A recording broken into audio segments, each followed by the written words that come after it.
My grandfather, I'm Edward III. I would ride on his little lap, which you'd never do today, in his little van. We would drive to go get donuts in the morning before church on Sundays. He had all these grandkids, and he'd go, "You're going to do something great." And I'd look up at him, "I am, Papa. You're going to do something great." And he'd tell me over and over. When one of my cousins was born, Peter, I was really jealous when he was born, and Papa called me at the house. He says, "You're going to do something great." He just knew there was something special about me. We've all had someone like that in our life. They just knew. He made me feel special. He saw the God in me. He saw Christ in me. He saw my blessings. He saw my gifts in me. All my life, I've tried to prove him right.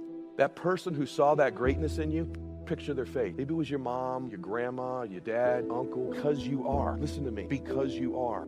Because they're the one person who saw who you really are. The key here, before we leave, you see it. You're special. You're anointed. You're gifted. You're supposed to make a difference in the world. You're supposed to win. I promise you. I don't even know you, but I know where you come from. I know whose DNA is running through your blood. I know you come from the King of Kings. I know you're going to do something great in your life. And even if you're not religious or spiritual, I don't give a crap. I'm just telling you, you're going to do something great, man. You're going to do something great with your life. Prove them right. Here's what happened. When you were that little boy or that little girl, at some point you felt those feelings. Prove them right.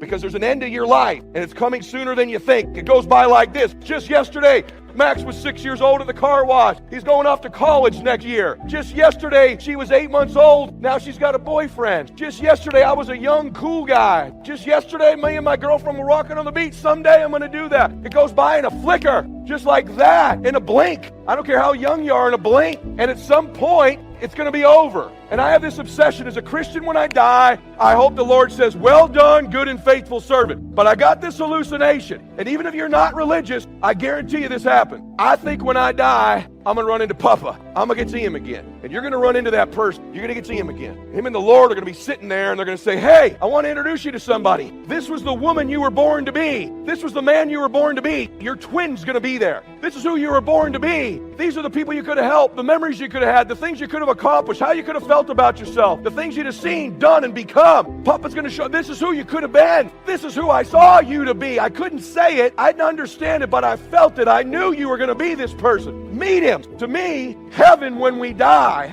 is we meet that person we were capable of being, destined to be, and we're identical twins. Hell, you meet him and they look at you. You don't even know him. He's going to meet me and go, "Hey, man, proud of you. Been watching you this whole time. Man, you did it. You got off track there for a while. It took you a little while. You're a late starter. But, man, you did it. You accomplished it all. You did it all. You became the man you were born to be. I'm proud of you." And I'm going to say, "Brother, I've been chasing you all these years. I'm running down that guy. I'm running him down. Every decision I make when I'm down and lazy and depressed and bummed out like I've been this week, and I'm not feeling good, I don't do things based on how I feel. I do things based on who I am. And who I am is that guy. And every decision, that action, does it move me closer to being that man? Does it move you closer to being that woman? That's the barometer of how you think. That's the barometer of how you live your life. Does it move you closer to being that person you knew at some point you were capable of being? They knew you were capable. And if they weren't there, I promise you, God in heaven knows who you're capable of. You were put here to do something great with your life. You were put here to win, man. You were put here to help other people, to contribute in little ways and big ways. You may not be world famous, worth $100 million, but there's a destiny you're supposed to fulfill. There's people you're supposed to help. There's a difference you're supposed to make. Your life, your way, special to you. Not mine, not jets, not houses, not cars. Your precious life, your beautiful life, your soul, your gift, your different. I want you to win. Winning is not hundreds of millions of dollars.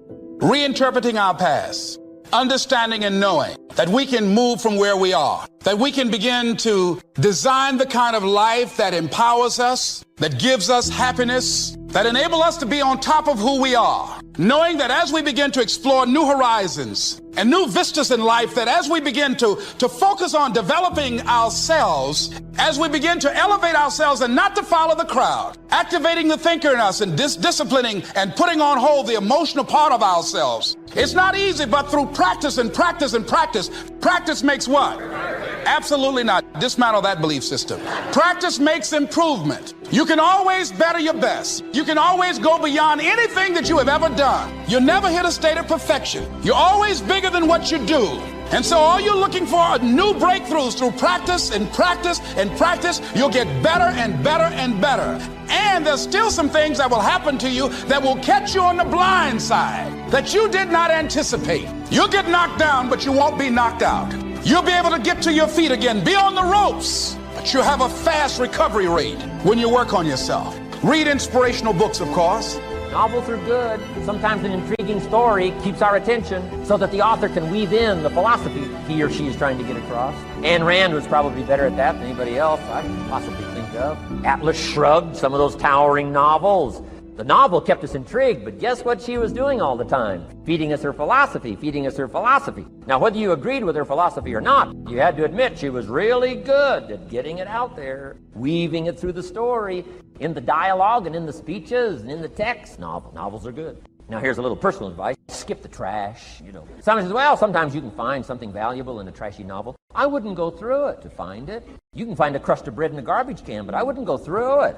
Number one, you don't need the reputation. So, not enough time to read the brilliant stuff, the good stuff. Skip the trash, really. My personal advice on personal development, becoming more valuable than you are. Next is biographies and autobiographies, the stories of successful people, unsuccessful people. There's some dramatic stuff over the last 100 years.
Biographies and autobiographies. Here's one of the best, the Bible. The Bible is a unique book because it's got a list of human stories on one side of the ledger, another list of human stories on the other side of the ledger. One's called examples and the other's called warnings. And here's what we've got to have on biographies and autobiographies. Both warnings and examples.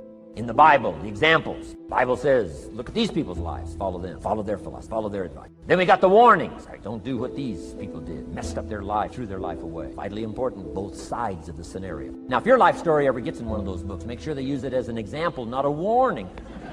Also, we need balance. Both sides, balance. Good and evil. Biographies, autobiographies. You need a book on Gandhi.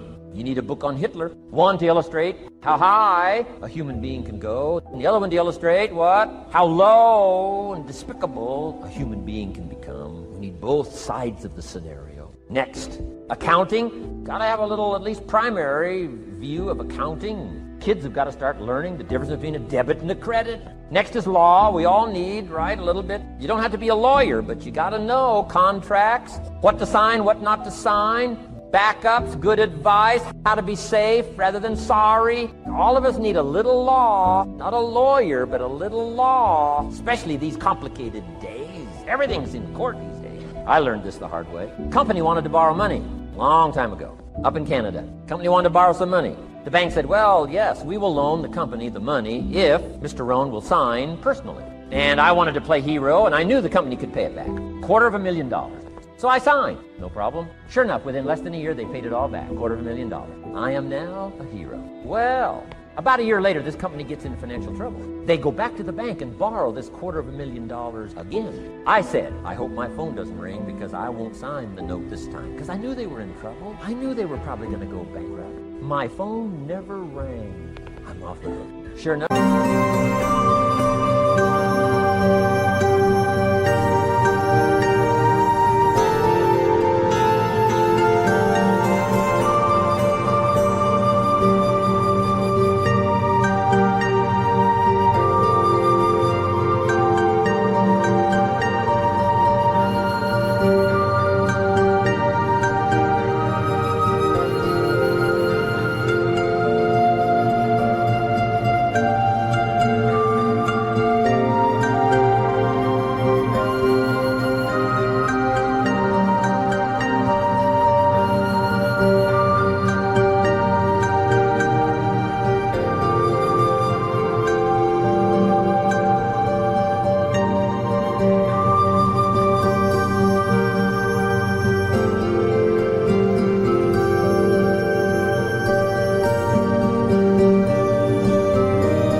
But I get this letter from the bank saying, Dear Mr. Rohn, since the company cannot perform its obligation and pay this $250,000, and since we have here your personal guarantee, would you please send us your check for $250,000? I said, hey, hold it.